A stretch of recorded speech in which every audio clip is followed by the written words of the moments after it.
안녕하세요. 심부름 센터를 운영하는 40대 중반 남자입니다. 요즘 일을 하며 가끔 이 채널의 사연들을 듣습니다. 손님도 없고 할 일도 없는 날에 이곳 사연들을 들으면 재미도 있고 시간도 잘 가고 아주 일석이조이거든요.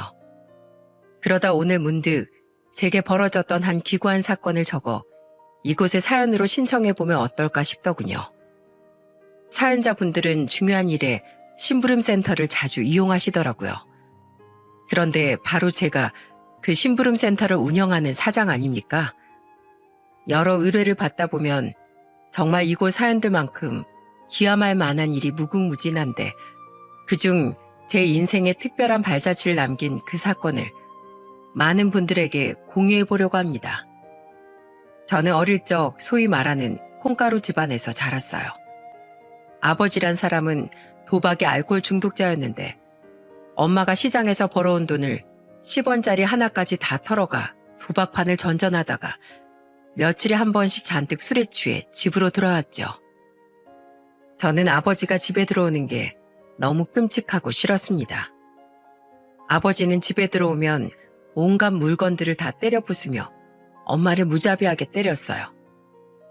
어렸던 전 너무 무서운 나머지 이불을 뒤집어 쓰고 숨어 아버지가 잠이 들 때까지 벌벌 떨기만 했죠.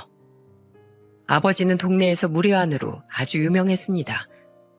밥이며 술이며 잔뜩 먹고 식당에서 무전 취식에 주사를 부려대는 건 부지기수라 알만한 식당 주인들은 아예 아버지에게 음식을 내어주길 꺼려했어요.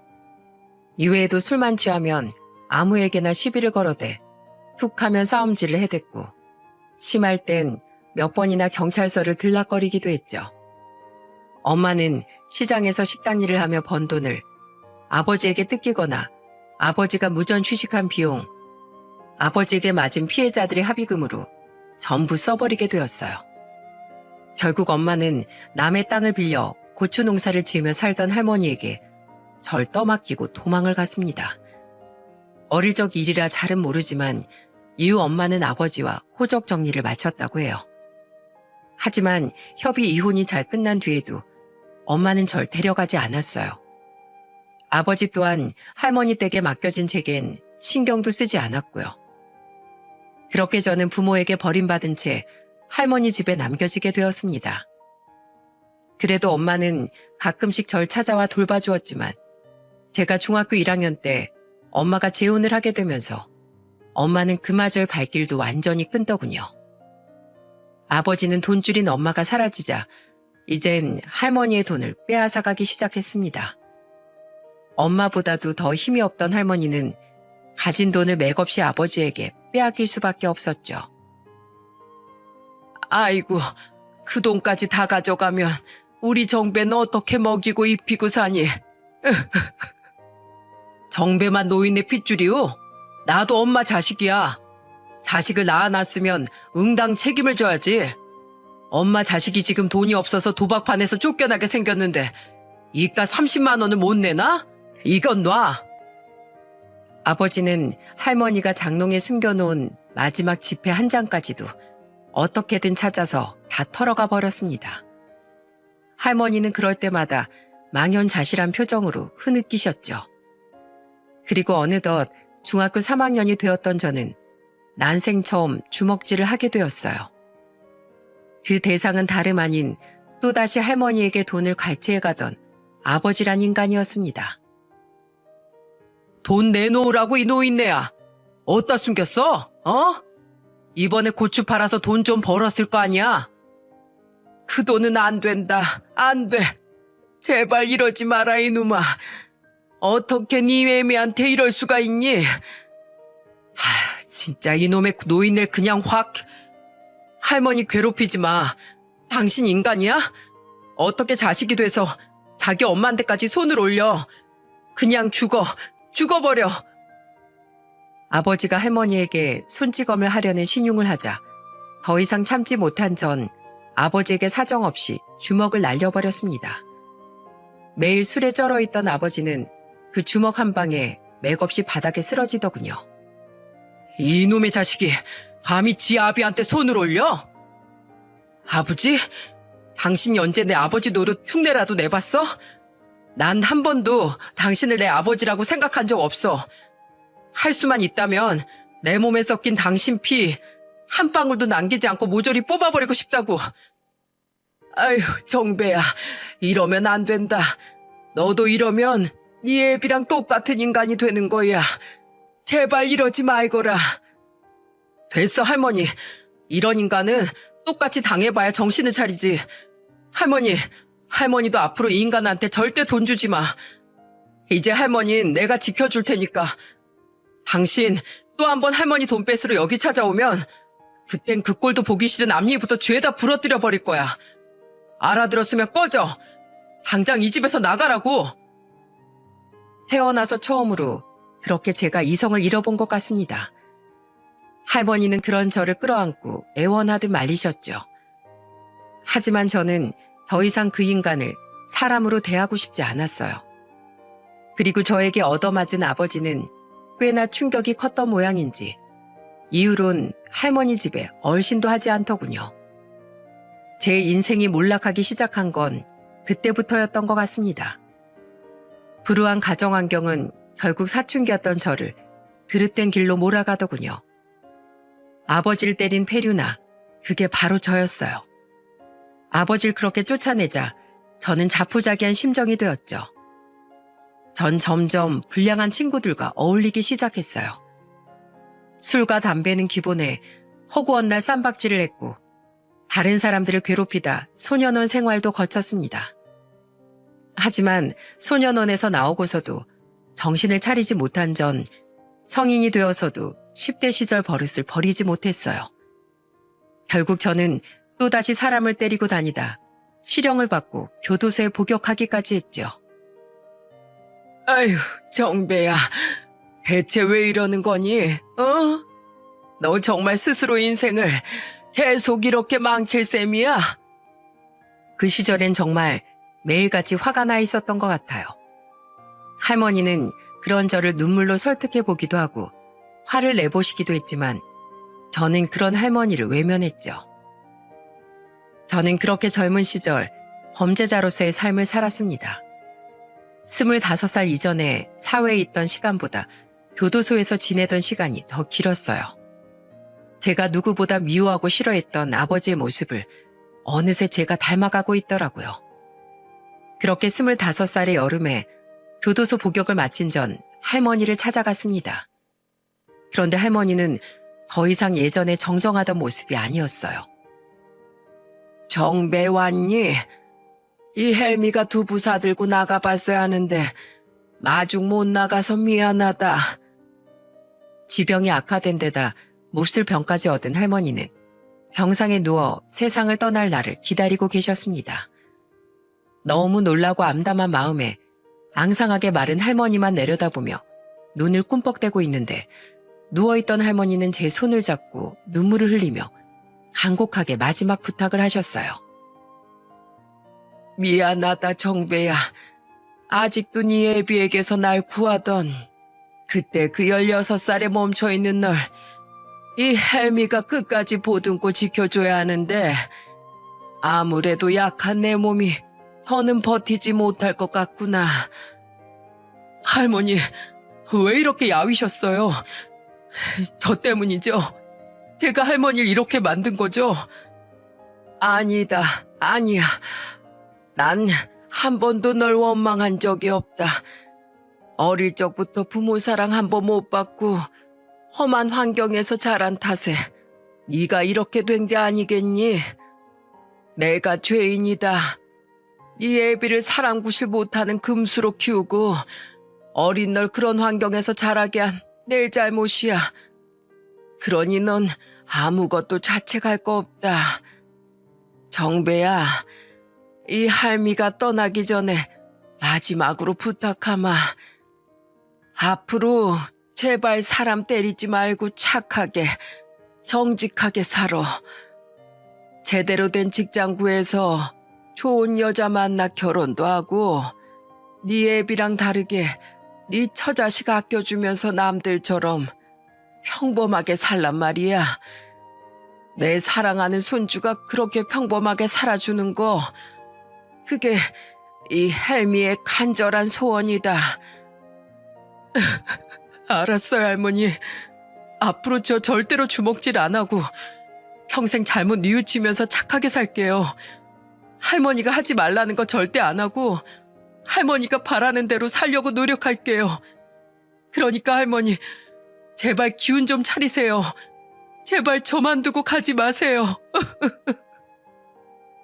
저는 결국 할머니의 손에 얼굴을 묻고 어린애처럼 펑펑 울고 말았습니다. 할머니는 그런 제 머리에 손을 올리며 웃음기 어린 목소리로 말씀하셨죠. 그래. 이 헬미랑 약속한 거다. 알았지? 이제 내가 좀 편히 눈 감을 수 있겠구나. 정배야, 다른 사람한테 피해 끼치지 말고 네가 피해줬던 사람들한테 갚아간다는 마음으로 다른 사람들을 돕기도 하면서 선하게 그렇게 새 인생을 살아. 난 우리 정배가 잘 해낼 거라고 믿는다. 그렇게 할머니는 제가 교도소에서 나온 지 2주 만에 제가 잠든 사이 조용히 숨을 거두시고 말았습니다. 하늘이 무너진 것 같았어요. 저를 진심으로 위해주고 저를 위해 울어주던 단 한 사람이 제 곁을 떠나버렸으니까요. 저는 찾아오는 이 하나 없는 할머니의 빈소에서 할머니의 영정사진을 보며 하염없이 눈물을 흘렸죠. 할머니는 사진 속에서도 웃질 않고 근심 어린 표정으로 절 바라보셨습니다. 저는 그런 할머니를 올려다보며 할머니를 위해서라도 2번 다시 쓰레기처럼 살지 않겠다고 다짐 또 다짐을 했어요. 할머니는 돌아가시며 시골의 낡은 집을 제 앞으로 남겨주셨습니다. 저는 그 돈으로 서울의 낡고 작은 원룸 반 전세를 얻었고 이후엔 일자리를 구하기 시작했죠. 경력사항에 아무것도 안 적혀 있네요? 25살이신데? 네, 그게 교도소를 다녀오느라 제가 사회생활을 제대로 하지 못했습니다. 그래도 지금은 마음 다잡고 성실하게 살고 싶습니다. 믿고 한 번만 써주시면 정말 제 몸이 부서져라 열심히 일할게요. 네, 알겠습니다. 연락드릴게요. 하지만 전과자인 절 받아줄 곳을 찾는 건 여간 어려운 일이 아니었어요. 게다가 대학을 나온 것도 아니고 25 먹도록 제대로 된 직장 한번 다녀본 적 없는 저를 그 어느 곳에서도 받아주지 않았죠. 전 우선 공사판 막노동이라도 하며 돈을 벌었습니다. 전 성실하게 일했습니다. 고된 일의 강도 때문에 같이 일을 하던 사람들이 한 달에 절반을 쉬었다면 저는 한 달에 4일 정도만 쉬며 열심히 돈을 모았어요. 난생 처음 해본 고된 노동에 집에 들어오면 술 한 잔이 간절했지만 전 할머니를 떠올리며 이를 악물고 유혹을 참아냈죠. 처음에 무척이나 힘들었지만 하루가 이틀이 되고 이틀이 한 달 또 2달이 되니 오히려 몸과 마음이 개운하더군요. 저는 그렇게 5년을 일했습니다. 그러다 보니 통장에는 돈이 제법 모여 저는 비록 연식이 있긴 했지만 드디어 번듯한 방 2개짜리 빌라 전셋집도 얻을 수 있었어요. 게다가 속지 않은 마음으로 남들을 도우며 살라던 할머니의 말씀을 잊지 않고 간간히 봉사활동을 다니기도 하고 없는 살림이지만 작은 액수로나마 후원을 하기도 했죠. 그렇게 살아가다 저는 결혼을 했습니다. 저와 아내는 봉사활동을 하던 중 만나 인연을 맺었고 제가 살던 전셋집에서 신혼생활을 시작했어요. 작은 회사에서 격리로 일하던 아내는 저처럼 가족이 없더군요. 연애 시절 기억나지 않는 아주 어린 시절부터 보육원에서 자랐다는 아내의 말에 저 또한 아내에게 제가 살아왔던 모든 이야기를 고백하듯 털어놓았어요. 현명하고 어지럽던 아내는 아직 세상 살아가는 법이 서툰 절 옆에서 다잡아주고 믿어주며 응원해 주었습니다. 한 번은 아내와 밥을 먹고 있는데 술에 취한 남자 2명이 아내에게 시비를 건 적이 있었어요. 저희 테이블 옆을 지나가던 남자들 중 한 명이 누가 봐도 일부러 아내의 어깨를 세게 치더군요. 아이, 아까부터 흘끔흘끔 쳐다보더니 이젠 사람을 치네. 아가씨, 왜 사람한테 시비를 걸어? 아니면 아가씨 혹시 나한테 관심 있어? 이미 인사불성으로 보이는 그 둘은 제 아내를 희롱하려고 작정한 듯 키득댔어요. 저에게 시비를 거는 건 얼마든지 참을 수 있지만 아내를 모욕하는 그놈들을 보니 머리 끝까지 화가 나더라고요. 그래서 자리에서 벌떡 제가 일어나려는 순간 이어진 아내 행동에 저는 깜짝 놀라고 말았습니다. 제가 너무 밖으로 앉았었네요. 죄송합니다. 여보, 다 먹었으면 나가자. 얼른. 아내는 자신이 잘못한 것도 아닌데 도리어 사과를 하더군요. 아내는 잔뜩 화가 난 제 손목을 붙잡고 얼른 계산을 한 후 식당을 나왔죠. 그리곤 씩씩대며 다시 식당으로 들어가려는 저를 막아선 채 아내는 화를 냈어요. 왜? 또 때리고 교도소 들어가려고? 난 뭐 화낼 줄 몰라서 참은 줄 알아? 똥은 무서워서 피하는 게 아니라 더러워서 피하는 거야. 그 사람들 때려봤자 당신한테 남는 거 하나도 없어. 주먹으로 일을 해결하려고 하면 모두가 불행해질 뿐이라고. 당신은 그 감정 조절하는 법부터 배워. 앞으로도 주먹이 나가려고 하면 머릿속에 돌아가신 당신 할머님하고 날 떠올리면서 참고 심호흡부터 해. 알았어? 그때 아내가 아니었으면 전 정말로 또다시 큰 사고를 쳤을지도 모릅니다. 저는 그런 아내의 곁에서 한결 나아진 사람이 되기 위해 노력해 나갔어요. 그리고 아내만큼은 앞으로 절대 실망시키지 않고 언제까지고 제가 지켜주리라 다짐을 했죠.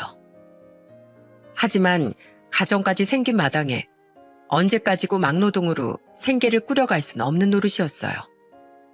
대체 무슨 일을 해야 하나 고민하고 있던 어느 날 예전 막노동판에서 만났던 형님 한 분에게 일자리 제안을 받아 이후 전 그 형님의 사무실에서 일을 시작하게 되었습니다.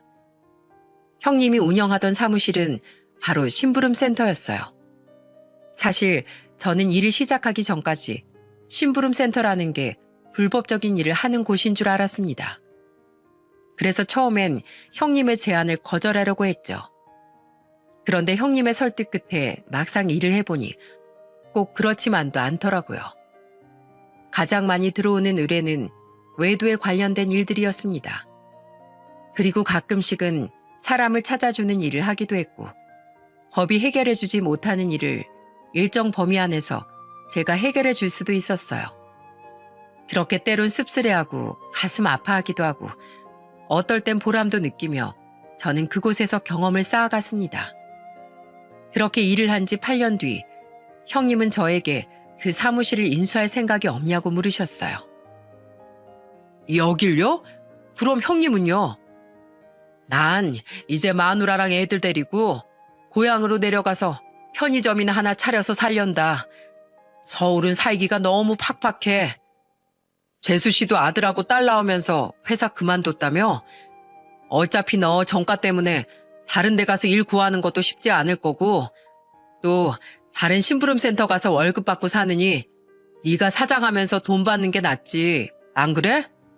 애들 키우는데 드는 돈이 한두 푼이야? 네가 인수한다면 내가 진짜 헐값에 넘겨줄게. 그동안 열심히 일해줘서 정말 고마웠다. 저는 아내와의 상의 끝에 그 심부름센터를 인수하게 되었습니다. 이후엔 저도 직원 한 명을 두었고 전보다도 더 열심히 발로 뛰며 사무실을 운영해 나갔죠. 이외에도 저는 아내와 아이들에게 잘하려고 무척 노력했습니다. 저는 일이 끝나면 무조건 집으로 달려갔고 일을 쉬는 날엔 아내와 아이들을 차에 태워 어디든 놀러 다녔어요. 펜션에 머물 때면 아내 손에 물 한 방울 묻히지 않고 제가 요리며 설거지를 전부 도맡아 했죠. 일하느라 힘든 사람이 왜 잠시도 가만히 있질 않아. 이리 줘, 내가 할게. 다음 주말엔 우리랑 또 어디 놀러 가지 말고 집에서 좀 쉬고. 아니야, 난 내가 즐겁고 기쁘게 해줄 수 있는 가족이 내 곁에 있다는 사실만으로도 너무 행복해, 여보. 난 우리 애들한테 좋은 기억 정말 많이 심어줄 거야. 어릴 때 기억은 평생 간다잖아. 당신도 알지? 우리랑 다르게 아이들 어린 시절 기억은 온갖 경험이랑 행복한 것들로 꽉꽉 채워주자. 그리고 당신도 앞으로는 절대 불행해질 일 없게 내가 더 잘할 거야. 이것들이 다 내가 사는 이유니까. 아내와 저는 비록 아이들이 어려 이전만큼 봉사활동을 자주 다니지 못했지만 넉넉지 않은 형편에서도 꾸준히 기부와 후원을 이어나갔습니다. 제 과거를 아는 아내는 세상에 도움되는 일을 계속해서 해 나아가고자 하던 제 마음을 누구보다 잘 헤아려 주었거든요. 그렇게 사무실을 인수한 지 5년쯤 지난 어느 날이었습니다. 한가한 날이라 직원을 일찍 퇴근시키고 하품을 하고 있는데 누군가 사무실 문을 조심스럽게 열고 들어오더군요. 그 사람은 염색하지 않은 희끗희끗한 백발머리의 한 할머니였죠. 안녕하세요. 여기가 사람 찾아주는 곳이 맞나요? 네, 들어오세요. 여기 앉으세요, 할머니. 할머니는 손에 분홍색으로 된 보따리 하나를 들곤 사무실 안을 두리번거리셨어요. 생전 처음 보는 할머니였지만 어딘가 돌아가신 제 할머니를 떠올리게 하는 모습에 내심 마음이 가더군요. 할머니께서 여긴 어떻게 알고 찾아오셨어요? 요 앞에 지나가다가 간판을 몇 번 봤었어요. 잘 오셨습니다. 그런데 누굴 찾으시려고요? 할머니는 잠시 망설이시는 듯 했어요. 하지만 이내 조심스러운 목소리로 입을 여셨죠. 우리 아들을 좀 찾고 싶어요. 너무 늦었을지도 모르지만 제가 죽기 전에 꼭 말입니다. 아드님이요? 할머니는 옆에 내려놓은 보따리를 풀어 주섬주섬 저에게 무언가를 건네주셨어요. 그것들은 다름 아닌 할머니 아들의 사진 몇 장과 생년월일, 기타 특이사항 등이 적힌 종이더군요. 그리고 할머니는 주머니에서 꼬깃꼬깃한 5만 원권 지폐 2장을 꺼내 제 앞에 내미셨죠. 저 사장님, 제가 가진 돈이 별로 없습니다. 혹시 이 돈으론 무리겠지요? 이름이 김민성이고 나이는 39. 우선 할머니, 무슨 사정인지 제가 얘기를 좀 들어볼 수 있을까요? 아드님하고는 언제 왜 헤어지신 거예요? 사실 할머니가 주신 10만 원은 사람을 찾으러 돌아다니는데 드는 기름값조차 안 되는 돈이었어요. 하지만 돌아가신 저희 할머니 생각이 나기도 했고 다른 일도 아닌 자식을 찾고 싶다며 눈물을 흘리는 할머니의 모습에 측은지심이 들더군요. 그래서 우선 할머니 이야기를 듣기나 해보자 싶었죠. 할머니는 차마 말을 잇지 못하고 10분을 그 자리에 앉아서 우셨어요. 저는 할머니에게 따뜻한 차 한 잔을 내어드렸고 겨우 눈물을 그친 할머니는 그제야 말씀을 시작하셨죠. 그렇게 시작된 할머니 이야기는 결국 제 눈시울을 붉히고 말았습니다. 저는 결혼을 2번이나 했어요. 처음 남편은 가난했지만 참 좋은 사람이었습니다. 그저 일하고 가족밖에 몰랐죠. 아들은 그런 자기 아빠를 무척이나 좋아하고 따랐어요. 그런데 그 양반이 그만 우리 아들이 10살 때 사고로 세상을 떠나고 만 거예요. 그때만 생각하면 아직도 제 심장이 철렁하고 눈물부터 납니다. 요즘엔 어떤지 몰라도 옛날엔 여자 혼자 몸으로 남편 없이 자식을 키우며 산다는 건 정말 막막한 일이었거든요. 그때부터 전 해 뜰 때부터 늦은 밤까지 식당으로 일을 다니기 시작했어요. 어떻게든 아들을 키워야 했으니까요. 그렇게 살다가 아들이 중학교 2학년이 됐을 때 시장에서 나물 장사하던 아주머니가 중매를 서서 전 2번째 결혼을 하게 됐어요. 우리 아들하고 동갑 먹은 아들 하나랑 위로 1살 많은 아들 하나, 이렇게 자식 둘이 있던 남자랑 말입니다. 들어보니 그쪽도 전 아내랑 사별을 했다는데 그 남자도 애들을 돌봐주러 엄마가 필요하다고 했고, 저 또한 우리 아들이 그래도 아빠 없이 자라는 것보다 낫지 않겠나 싶어 살림을 합쳤지요. 그런데 그게 제 인생에서 가장 큰 실수였던 겁니다. 시간을 되돌릴 수만 있다면 어떻게든 그때로 돌아가 절 뜯어 말리고 싶어요. 할머니는 잠시 말씀을 멈추더니 앞에 놓인 차를 마저 마셨습니다. 저는 컵에 담긴 티백을 한 번 더 우려내고자 커피포트에 담긴 뜨거운 물을 할머니의 컵에 채워드렸죠. 그때도 전 계속 식당으로 일을 다닐 때라 아들에게 신경을 많이 못 써줬어요. 그저 용돈만 끊기지 않게끔 챙겨줬었죠. 그런데 제가 그랬으면 안 됐던 거예요. 언제부턴가 아들은 저한테 아빠랑 새로 생긴 형제들이 너무 싫고 무섭단 이야기를 했어요. 무슨 일이냐고 물으면 말을 얼버무리면서 그냥 새아빠랑 이혼하면 안 되냐는 소리만 했죠. 그런데 전 너무 피곤한 나머지 아들이 투정을 부린다고 생각하고 넘겨버렸어요. 아들이 워낙 죽은 제 아빠를 못 잊고 그리워했다 보니까 자기 아빠가 보고 싶어서 새로운 집에 적응을 못하고 있는 거라고 여겼거든요. 제가 어리석다고 말하셔도 어쩔 수 없지만 전 그 사람과 자식들이 우리 아들을 괴롭혔을 거라곤 상상도 못했습니다. 왜냐하면 두 번째 남편은 제가 보는 앞에선 우리 민성이에게 참 잘해줬었거든요.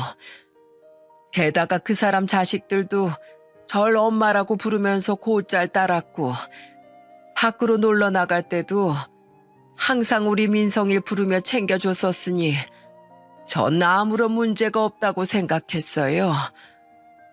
그런데 할머니 생각이 틀렸었다는 건가요? 네, 맞아요. 전 제 멋대로 판단하고 지레짐작하면서 정작 아들이 제게 계속 보낸 신호는 묵살한 채 아들에게 생긴 일을 방관해버린 겁니다. 제게 가장 중요했던 건 아무도 아닌 바로 제 아들이었는데 그때 마치 제가 뭐에 씌었던 것 같아요. 아들은 고등학교 3학년 때 아무런 낌새도 없다가 돌연 가출을 해버렸지 뭐예요. 몇 가지 짐만 간단하게 싸서 함중에 창문을 넘어 집을 나간 것 같더라고요. 그때 제가 일까지 그만두고 얼마나 그 애를 찾아다녔는지 모릅니다. 하지만 마치 증발이라도 해버린 것처럼 아들은 흔적조차 남기지 않고 사라졌더군요. 두 번째 남편도 절 도와서 아들을 열심히 찾는 신용을 했는데 어느 날 전 모든 진실을 알아버리고 말았어요. 아들 책상에 제일 아래서라 깊숙이 숨겨져 있던 아들의 일기장을 찾았거든요. 그리고 할머니는 저에게 아주 낡은 수첩을 내밀었습니다. 그때 찾은 아들의 일기장이라면서요. 제가 수첩에 적힌 일기 몇 개를 읽어볼 동안 할머니는 계속해서 눈물을 흘리시더군요. 다른 학교가 배정되게 해달라고 빌었건만 결국 나는 동준이와 동영이 형과 같은 고등학교에 가게 되었다. 중학교 때도 그렇듯 동준이는 이곳에서도 노는 애들이 시켜서 날 왕따시키고 괴롭혔다. 어제도 엄마에게 제발 이혼하고 이사 가면 안 되냐고 물었는데 대체 무슨 일이냐는 엄마의 말에 난 아무 말도 못했다. 고등학생 시기나 돼서 학교에서 왕따 당하고 괴롭힘 당하고 있다는 말을 하기가 너무 창피했기 때문이다. 세상이 멸망해 버렸으면 좋겠다. 그럼 내일 아침에 내가 눈을 뜨지 않아도 될 텐데. 오늘은 동준이랑 동영이 형에게 집에서 두들겨 맞았다. 학교의 두 사람과 내가 의붓 형제라는 사실이 퍼진 게 내 탓이라는 이유였다. 정작 난 그런 말을 할 친구도 없는데. 동준이와 형은 엄마에게 들킬까봐 보이는 곳은 때리지 않는다. 새아빠는 두 사람이 날 때리는 모습을 보고 있으면서도 항상 그 두 사람을 내버려 둔다. 가끔은 분풀이로 새아빠마저 날 때리기도 한다. 나는 엄마에게 새아빠와 동준이, 동영이 형에 대한 말을 차마 할 수가 없다. 왜냐하면 새아빠는 입버릇처럼 엄마에게 이르기만 하면 그땐 내가 아닌 엄마조차 가만두지 않겠다고 말했기 때문이다. 엄마는 너무 바쁘다. 엄만 내 얘기를 들어줄 시간이 없다. 아니면 다 아는데도 귀찮아서 모른 척하고 있는 걸까? 아니었으면 좋겠다.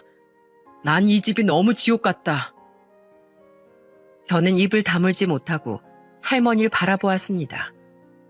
할머니는 이제 거의 흐느끼는 듯한 소리를 내며 마저 말씀을 이어가셨죠. 제가 너무 바보 같아서 우리 아들이 그런 고통을 겪고 있던 걸 까맣게 몰랐었던 겁니다. 너무 억장이 무너져 저는 그놈과 그놈 자식들에게 달려들었어요. 네 놈들이 사람이냐며 사정없이 핥히고 물어뜯었죠. 그런데 장정 세 사람의 힘을 여자인 제가 어떻게 당했겠습니까? 결국 그 세 놈에게 죽기 직전까지 흠씬 두들겨 맞고 살기 위해서 안간 힘을 쓰고 그 집에서 뛰쳐나왔어요. 그 길로 전 그놈들을 폭행으로 신고했고 한동안 병원 신세를 져야 했습니다. 결국 두 번째 남편 놈은 3년의 실형을, 그 자식 놈들은 각각 벌금형을 받았지요. 그 두 놈을 감옥에 쳐넣지 못한 게 제 천추의 한이라면 한이네요. 그렇게 피눈물을 흘리며 이혼을 하고 전 아주 오래도록 아들을 찾아 헤맸어요. 경찰에 실종 신고도 해봤는데 전후 사정을 들은 경찰들은 사건 접수를 해주지 않더라고요. 이미 아들이 성인이고 정황상 엄마인 저와 인연을 끊고 싶어 집을 나간 것 같으니 실종에 해당되지 않는다면서요. 할머니는 20년 동안 전국 방방곳곳 정말 안 찾아본 데가 없었다고 말씀하셨어요. 몇 년 전엔 아주 나쁜 흥신소 사장을 만나 돈만 뜯긴 적도 있다고 하더군요. 도와준다던 지인에게도 돈 사기도 당했었고요. 그렇게 몸고생 마음고생 다 해가며 살던 할머니는 결국 가진 돈도 전부 날리고 몹쓸 불치병까지 얻으셨다고 합니다. 그리고 지금은 병이 손쓸 수 없는 지경까지 와버려 자포자기하듯 치료도 포기하셨고 정말 마지막이라는 생각으로 제 사무실을 찾아오신 거예요. 저는 결국 할머니의 의뢰를 맡기로 했습니다. 정말인가요, 사장님?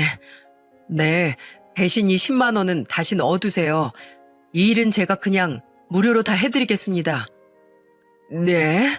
아닙니다. 제발 이거라도 받아주세요. 비록 가난하지만 저도 양심이 있는 사람이에요. 할머니는 한사코 제게 돈을 내미셨어요. 저는 고개를 저으며 그 돈을 고이 접어 할머니의 주머니에 넣어드렸죠. 아닙니다. 그냥 넣어두세요. 할머니를 보니까 평생 자식과 손주 때문에 고생만 하다 돌아가신 저희 할머니 생각이 나서 그래요. 제가 할머니 손에 크면서 속을 정말 많이 썩였거든요. 아이고, 이렇게 고마울 때가 있나. 정말 감사합니다, 사장님. 이후 전 할머니 아들을 수소문하기 시작했어요. 예상은 했지만 20년 동안 숨어버린 그 아들을 찾는 건 정말로 어렵더군요. 게다가 알아보니 이 김민성이란 사람은 결혼을 한 것도 아니고 따로 직장을 다녔던 것도 아닌 것 같더라고요. 전 포기하지 않고 그 사람을 열심히 찾았습니다. 살아갈 시간이 얼마 남지 않은 할머니를 위해서 말이죠. 그리고 드디어 저는 한 달 반 만에 할머니 아들을 찾아낼 수 있었어요. 하지만 할머니 아들이 있다던 곳은 굉장히 의외의 장소였습니다. 그 장소를 찾아간 저는 너무 놀라 뒤로 나자빠질 뻔했어요. 그곳은 바로 한 정신병원이었거든요. 저는 우선 의사를 만나 이야기를 나눠보았죠. 김민성 환자분은 정신분열증으로 입원한 케이스예요. 35 넘어서까지 일용직 일을 전전하다가 증세가 심해지면서 병원으로 강제 입원된 환자인데 알코올 중독과 망상 증상이 좀 심했습니다. 그럼 지금은 좀 괜찮은가요? 네, 입원하신 지 워낙에 오래되기도 했고 치료 경과도 좋아서 앞으로 통원치료 받겠다고 약속만 하시면 퇴원하셔도 되긴 합니다. 다만 꼭 보호자가 있으셔야 돼요. 저는 병실문에 달린 창문 틈으로 민성 씨를 직접 볼 수 있었어요. 민성 씨는 무슨 생각을 하고 있는 건지 의자에 앉아 멍하니 벽 한가운데만 바라보고 있더군요. 이후 저는 할머니를 사무실로 불러 아들의 상태에 대해 말씀드렸습니다. 아들이 정신병원에 있다는 소식을 들은 할머니는 두 눈을 질끈 감고 눈물을 흘리셨죠. 어때요, 할머니? 저랑 같이 가보시겠어요? 그래요. 그래야죠. 그 착한 애가 혼자서 얼마나 마음고생이 심했으면 그런 병까지 얻었을까요? 제가 아들에게 진죄를 대체 어찌 갚아야 할지. 그럼 할머니, 저랑 약속 하나만 해주세요. 그럼 제가 아드님 계신 곳으로 모셔다 드릴게요. 사장님 말씀이면 뭐든 다 들어야죠. 말씀만 하세요. 아드님 보시고 나면 저랑 같이 병원에 가서 입원하세요. 그게 제 조건이에요. 할머니는 눈물을 멈추고 놀란 듯 저를 바라보셨어요. 하지만 이내 다시 서글픈 표정을 지으며 고개를 가로저으셨죠. 제가 살면 얼마나 더 살겠습니까? 할머니, 우선 치료라도 받아보세요. 이제 막 찾은 아드님이랑 오래오래 같이 사셔야죠. 지금 아드님한테 가장 필요한 사람이 바로 할머니 아니겠어요? 전 계속해서 할머니를 설득했습니다. 결국 할머니는 아들을 보고 나면 병원에 입원하겠다고 약속을 하셨고, 저는 그제야 할머니를 모시고 아들이 있는 정신병원으로 향했어요. 병원에선 할머니와 저에게 민성 씨를 가둬놓은 병실 문을 열어주었습니다. 할머니는 정신을 놓아버린 아들을 부르짖으며 병실로 들어가셨죠. 민성아, 엄마다, 엄마야. 대체 왜 이렇게 된 거야? 엄마가 미안하다. 미안해. 엄마가 더 일찍 널 찾아냈어야 하는데 네가 이렇게 될 때까지 널 혼자 내버려둬서 정말 미안해. 하지만 민성 씨는 아무런 미동 없이 할머니를 쳐다보지도 않았어요. 그러더니 돌연 표정이 사납게 돌변하며 난동을 부리기 시작했죠. 나가라고! 민성 씨는 의자를 집어던지며 마구 소리를 질러댔습니다.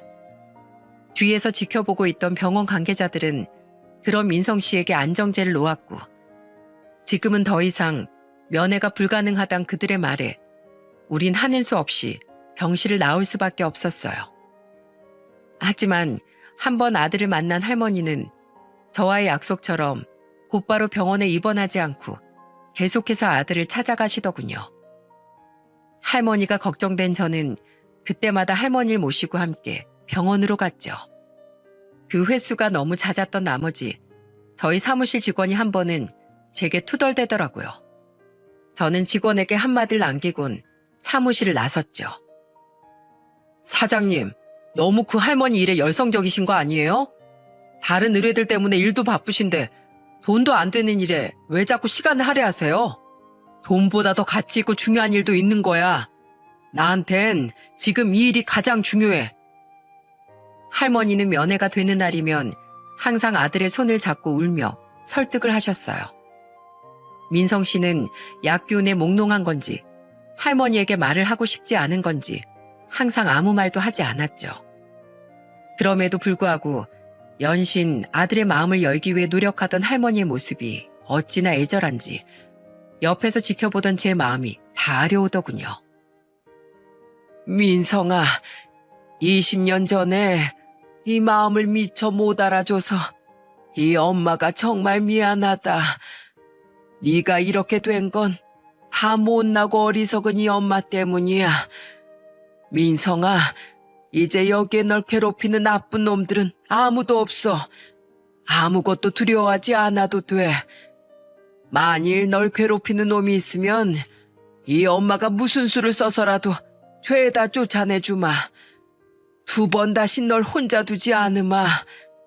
이번엔 네가 하는 말들 내 토시 하나 빼먹지 않고 전부 내 귀에 담아두마. 그러니까 민성아, 제발 이 엄마한테 무슨 이야기라도 좀 해다오. 살면서 또 그런 나쁜 놈들을 만났던 거니? 혼자서 많이 외롭고 힘들었지? 이 엄마가 보고 싶진 않았어? 그렇진 않았겠지. 넌 날 많이 원망했을 테니까 원망의 말이라도 좋아. 내가 밉다고 주먹으로 가슴을 내리쳐도 좋아. 미안하다 민성아. 엄마가 미안해. 할머니의 진심과 정성이 통했던 걸까요? 그렇게 찾아간 지 1달이 지났을 때 민성 씨는 드디어 할머니에게 마음을 열었습니다. 또다시 할머니와 민성 씨를 찾아간 어느 날, 민성 씨는 할머니를 원망스럽게 바라보며 눈물을 흘리더라고요. 대체 그때 왜 제 말을 귀담아 들어주지 않으셨어요? 제가 이러지도 저러지도 못하고 그 집에서 얼마나 힘들었는지 아세요? 엄마 맨날 그저 돈만 버느라 저에겐 관심도 없으셨죠? 저 정말 매일같이 내일이 오지 않길 바랬어요. 다음 날이 오는 게 너무 싫어서 잠이 쏟아져도 허벅지를 꼬집으며 자지 않으려고 버텼다고요. 엄마가 저에게 조금의 관심이라도 있었다면 분명 그놈들이 저에게 하던 짓거리들 모두 알아챌 수 있었을 거예요. 전 정말 엄마가 너무 원망스러워요. 할머니는 민성 씨를 따라 흐느끼셨습니다. 그리고 할머니는 의자에서 내려와 민성 씨 앞에 무릎을 꿇으시더군요. 민성아, 엄마가 정말 미안하다. 엄마가 너에게 일어난 일을 너무 늦게 알았어. 너무 미안해서 차마 용서해달란 말도 못하겠다. 민성아, 이 엄마를 평생 원망해도 좋아. 대신 이 엄마가 네 곁에만 있게 해다오. 얼마 남지 않은 시간 동안만이라도 제발 내가 널 지키게 해다오. 결국 민성 씨는 앉아있던 의자에서 내려와 할머니 앞에 스르륵 무릎을 꿇었습니다. 그렇게 마주보고 무릎을 꿇은 두 사람은 서로를 부둥켜 안으며 오래도록 우열을 했어요. 엄마, 사실은요, 엄마가 너무도 보고 싶었어요. 근데 엄마가 아무것도 모르고 아직도 그놈이랑 살고 있을까봐 무서운 마음에 차마 찾아가지도 못했어요. 엄마 이혼했다. 그놈 감옥에 보내고 그 자식 놈들도 처벌받게 했어. 그 뒤로 널 얼마나 찾아다녔는지 모른다. 내 일평생을 널 찾는 데 바쳤어. 그래도 이젠 됐다. 널 찾았으니 됐어. 그렇게 두 사람은 헤어진 지 20년 만에 눈물의 화해를 했습니다. 그 모습을 지켜보던 저는 차오르는 눈물을 차마 참지 못하고 잠시 병실 밖으로 나와 감정을 애써 추슬렀네요.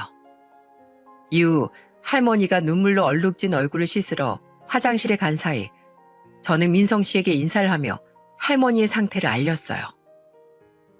안녕하세요, 민성 씨. 할머니를 도와 민성 씨를 찾은 김정배라고 합니다. 민성 씨, 죄송한 말씀이지만 할머니 몸이 많이 안 좋으세요. 할머니 말씀으로는 살 날이 얼마 안 남으셨다고 하더라고요. 네? 저희 엄마가요? 네. 그래서 돌아가시기 전에 꼭 아들을 찾고 싶다고 간곡히 부탁을 하셔서 할머니 사정을 듣고 제가 지금까지 도왔던 거예요. 그러니까 민성 씨, 얼마 안 남은 시간 동안이나마 할머니께 우리 좋은 모습만 보여드리면 안 될까요? 해묵은 감정이 순식간에 씻은 듯 사라지진 않겠지만 저도 제 할머니를 먼저 보내고 많이 후회한 사람으로서 또 민성 씨의 형 같은 입장으로서 이렇게 부탁드리겠습니다. 그리고 민성 씨, 앞으로 병원에서 나가면 통원 치료 열심히 받으시고 정신 꼭 붙들어 매시는 겁니다. 아셨죠? 그리고 절대로 술은 입에도 대지 말고 할머니 잘 보살펴 드리세요. 제 도움 필요하시면 언제든지 말씀하시고요. 그리고 며칠 뒤 우리는 민성 씨를 퇴원시킬 수 있었습니다. 민성 씨는 오랜만에 나온 바깥이 어색한 듯 이리저리 두리번댔고 할머니는 그런 민성 씨의 손을 꼭 붙들고는 집으로 향하셨죠. 이후 할머니는 저와의 약속대로 병원에 입원을 하셨습니다. 병원에서는 지금에 와선 진통제 처방과 병의 진행을 최대한 늦춰보는 치료 정도만 가능하다더군요. 하지만 언제든 할머니를 떠나보낼 수 있게 마음의 준비는 항상 하고 있어야 한다며 우리에게 당부했죠. 저는 할머니의 병원비를 전부 내드렸습니다. 제가 그럴 수 있었던 건 저희 아내 덕분이었어요. 할머니 이야기를 제게 들어 잘 알고 있던 아내는 민성 씨를 찾았다는 이야기를 듣고는 눈물까지 글썽이며 마치 자기 일처럼 기뻐하더군요. 그리고 할머니의 병원비를 내드리고 싶다는 저의 말에 아내는 고개를 끄덕이며 말했죠. 우리가 비록 여유 있는 편은 아니지만 어려운 사람을 매몰차게 외면할 정도로 못 살진 않아. 잘 생각했어.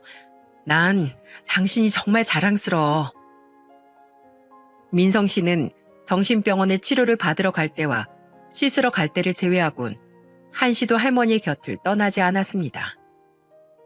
제가 나가서 밥이라도 좀 먹고 오라고 해도 의자에서 영 일어날 생각이 없었죠. 그리고 가끔 두 사람의 대화를 들어보면 이렇게 끈끈한 모자가 그렇게 힘든 20년의 세월을 왜 떨어져 있어야 했나 싶어 마음이 다 아파왔어요. 민성이 넌 어릴 때부터 참 착하고 예뻤어.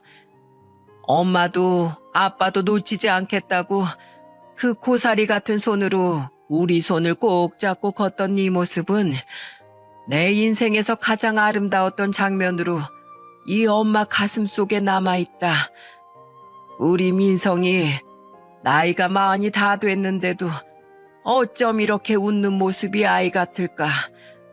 민성아, 엄마 인생에 네가 없는 삶은 상상조차 해볼 수 없어. 민성이 넌 이 엄마의 전부야. 그러니까 꼭 마음의 병 이겨내고 행복하게 살아야 한다. 알았지? 왜 곧 떠날 사람처럼 말을 해, 엄마. 엄마도 치료 잘 받아서 얼른 자리 털고 일어나서 나랑 집으로 가자. 우리 그동안 함께 못했던 만큼 2배로 행복하게 살자. 그래, 알았다, 알았어. 하지만 운명은 잔인했어요. 할머니는 아들을 다시 만난 지 5개월 만에 결국 아들의 손을 꼭 잡은 채 세상을 떠나고 말았습니다. 의사는 기적이라고 말했어요. 원래대로였으면 석 달도 버티지 못할 만한 상황이었는데 무려 2달을 더 버티셨다며 말이죠. 아마 할머니는 다시 만난 아들의 곁을 차마 떠나지 못해 마지막에 마지막까지 버티셨을 거라고 전 생각해요. 할머니는 돌아가시기 전 민성 씨가 병원에 가느라 자리를 비운 사이 저에게 이런 부탁을 하셨어요. 사장님, 제가 사장님께 죽어서도 갚지 못할 은혜를 얻고 갑니다. 그런데 사장님, 염치 없지만 저 마지막으로 하나만 더 부탁드려도 될까요? 불쌍한 우리 민성이 좀 옆에서 지켜봐 주세요. 한 많은 늙은이 마지막 부탁입니다. 죄송합니다, 사장님. 그 짧은 말을 내뱉는 게 힘에 부치셨는지 할머니는 눈물을 흘리며 더는 말을 잇지 못하시더군요. 저는 그때 흘러내린 할머니의 눈물을 두고두고 잊지 못했습니다. 걱정되는 자식을 두고 가는 부모의 마음을 저는 누구보다 잘 알고 있었거든요. 손주인 저를 걱정하며 저희 할머니 또한 그렇게 눈을 감으셨으니까요. 할머니가 돌아가신 지 1년 뒤인 지금 민성 씨는 어떻게 살아가고 있는 줄 아십니까? 사장님 나오셨어요? 그래 민성아, 수고가 많다. 민성 씨는 바로 제 심부름 센터에서 함께 일을 하고 있어요. 비록 말단 직원이지만 민성 씨는 누구보다 열심히 일을 배우고 있답니다. 게다가 술은 전혀 입에도 대지 않고 최근엔 복용하던 약도 현저히 줄어들어 병원에서도 이제는 3개월에 한 번씩만 내원을 해도 되겠다고 말했다고 하더군요. 범죄자였던 제가 천천히 온전한 인간이 되어갔듯 민성 씨 또한 극심한 마음의 병을 앓던 환자에서 어엿한 사회의 한 구성원으로 거듭나기 위해 지금도 열심히 노력하고 있어요. 저는 민성 씨 옆에서 제 아내가 제게 그랬던 것처럼 묵묵히 뒤를 받쳐주고 응원을 하고 있죠. 민성 씨는 사석에선 절 형님이라고 부를 만큼 절 무척이나 잘 따릅니다. 얼마 전엔 할머니의 기일이라 둘이 함께 납골당을 다녀왔어요. 그리곤 저희 집으로 돌아와 우리 가족과 함께 저녁을 먹었죠. 아는 지인 한 명 없는 민성 씨가 안타까워 처음에 몇 번 우리 집으로 초대를 했었는데 차츰 그 횟수가 늘어나더니 이제는 어느 때건 저희 집으로 놀러와도 이상하지 않은 가까운 사이가 되었거든요. 아내 또한 민성 씨를 가족처럼 챙겨주었고 각각 초등학교 5학년, 3학년이 된 제 아들과 딸도 삼촌, 삼촌하며 민성 씨를 무척이나 잘 따른답니다. 민성 씨가 집에 올 때마다 선물이며 용돈을 쥐어주니 애들은 민성 씨가 오기만 하면 민성 씨 뒤를 졸졸 따라다니더라고요. 그렇게 저와 민성 씨는 자식과 손주만을 위해 애절한 삶을 살다 가신 각자의 엄마와 할머니를 가슴에 묻고 열심히 살아가고 있습니다. 가진 형제 하나 없던 우리 두 사람은 서로에게 형과 동생이 되어주고 있어요. 이 모든 건 마지막까지 포기하지 않고 자식을 찾아 헤매던 할머니의 간절한 마음 덕분에 일어난 일이겠죠. 여기까지가 제가 심부름센터를 하면서 겪은 일 중 가장 기억에 남고 제 인생의 발자취까지 남긴 사연이었습니다. 결국 제가 할머니에게 베푼 호의로 얻은 건 민성 씨, 아니 민성이라는 사람과의 값진 인연이었던 거죠. 만약에 이 사연이 방송에 나가게 된다면 저는 사무실에서 민성이와 함께 이 사연을 듣고 있을 겁니다. 조금 쑥스럽긴 하지만 그래도 한자 한자에 담긴 제 진심을 민성이가 웃지 않고 잘 들어주었으면 좋겠네요. 그리고 제 사연을 들어주신 여러분 모두 먼 발치에서나마 앞으로도 과거의 잘못을 되풀이하지 않고 열심히 살아갈 저와 당당히 병을 이겨내고 세상에 우뚝 설 민성의 모습을 어딘가에서 지켜봐 주셨으면 좋겠습니다. 그럼 다들 환절기 감기 조심하시고 제 사연을 여기까지 들어주셔서 감사드립니다.